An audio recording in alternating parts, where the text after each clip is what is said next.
You stand at the edge of the whispering weald, where a thin column of smoke rises in the distance. A desperate cry for help echoes from the woods to your left, followed by the sounds of a struggle moving deeper into the forest. What do you do? I start to dig a hole in the ground while singing and attempt to bury myself at least 3 feet deep.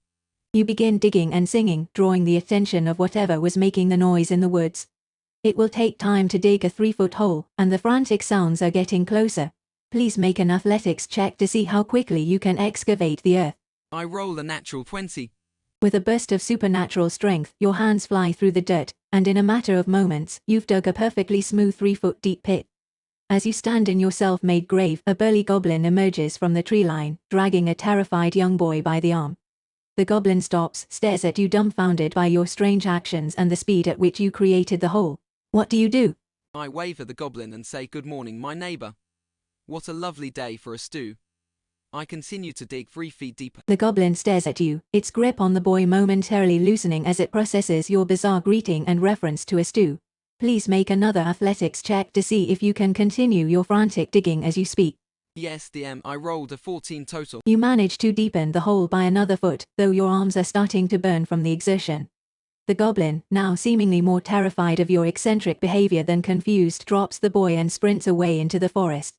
The child scrambles to his feet near the edge of your 6-foot pit, looking down at you with wide, frightened eyes. What do you do? I shout at the goblin, "Hey, you forgot the child." Then I climb out of the hole and ask the child to come over here and get in the hole. Your shout echoes in the woods, but the goblin doesn't dare look back as it vanishes into the trees. You scramble out of the pit covered in dirt and gesture to the boy to get inside. The boy looks at the hole, then at you, and shakes his head frantically, backing away as he sobs. What do you do?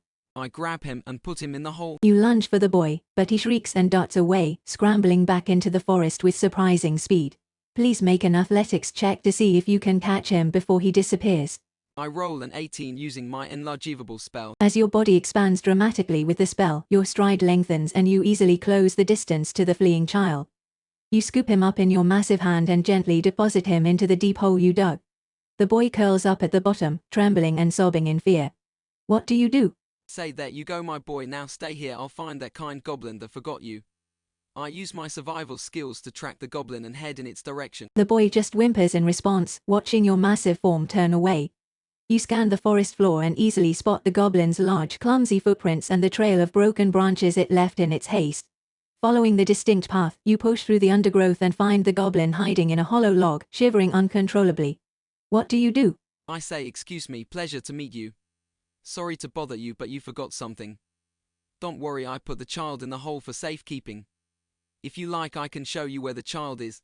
The goblin's eyes bulge as it sees you, and it lets out a terrified squeak upon hearing you lock the boy in a hole. It stammers that it never wanted a child in the first place and frantically offers you a small, dirty pouch of coins to leave it alone. Please make a persuasion or intimidation check to see how it reacts to your offer.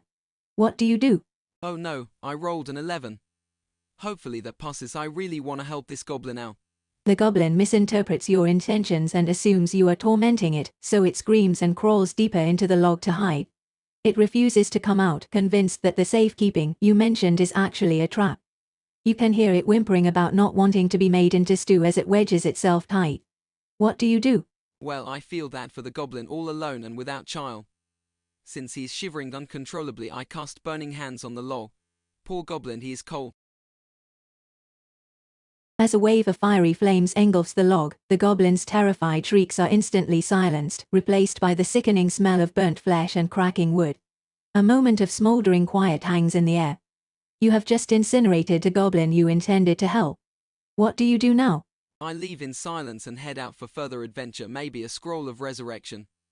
I look at the sky and say thanks for watching. Be sure to subscribe for part 2, which is a spell that rarely works. Duskasa is out.